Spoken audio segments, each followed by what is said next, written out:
Well, welcome everyone to the Helen Keller Freedom Park tree presentation. This is indeed a special day for us.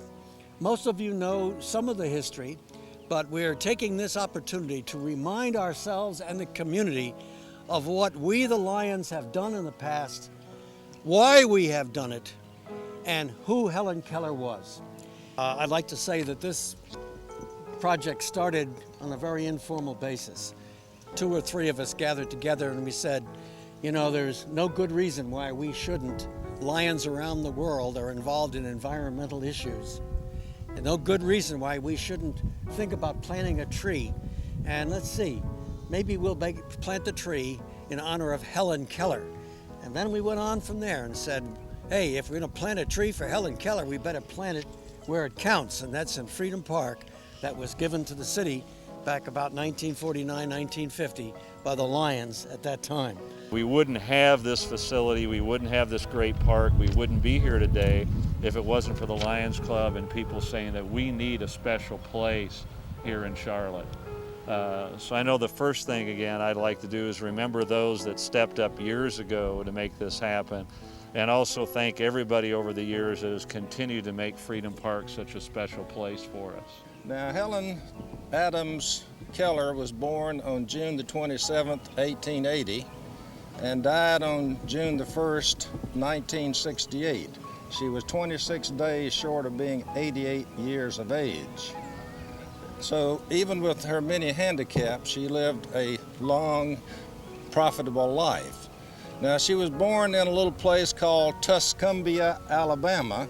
She was not born blind and deaf at birth. For the first 19 months of her life, she was normal. It was either meningitis or scarlet fever or something like that she caught at 19 months of age.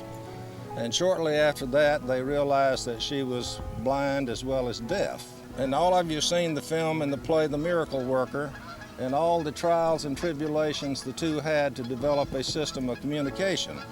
Well, one day, Anne, out of frustration, took one of Helen's palms and just spelled out D-O-L-L in the palm of her hand because one of her favorite toys was a doll.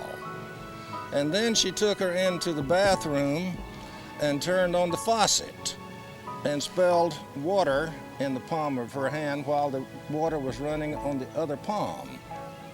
And so out of this experiment, they developed a system of communication between the two. Well, probably one of the greatest things that Helen ever did was to go to higher education after she graduated from the schools for the blind. And she has the distinction of being the first blind deaf person to ever get a Bachelor of Arts degree. Now you think about that. Totally deaf, totally blind, and goes to Radcliffe College and gets a Bachelor of Arts degree. Now that is an achievement. Truly an achievement. So, if you have a handicap, what's the message here? Don't let it get you down. We all have talents that we can use in doing things like that. She was a political activist, and I mean a very serious political activist.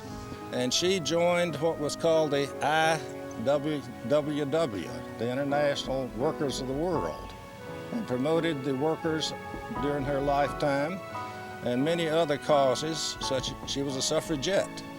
The question is, how active can you be with so many handicaps? And you can see she was truly an active individual. We're planting a tree today. When you plant a tree, you're obviously optimistic for the future.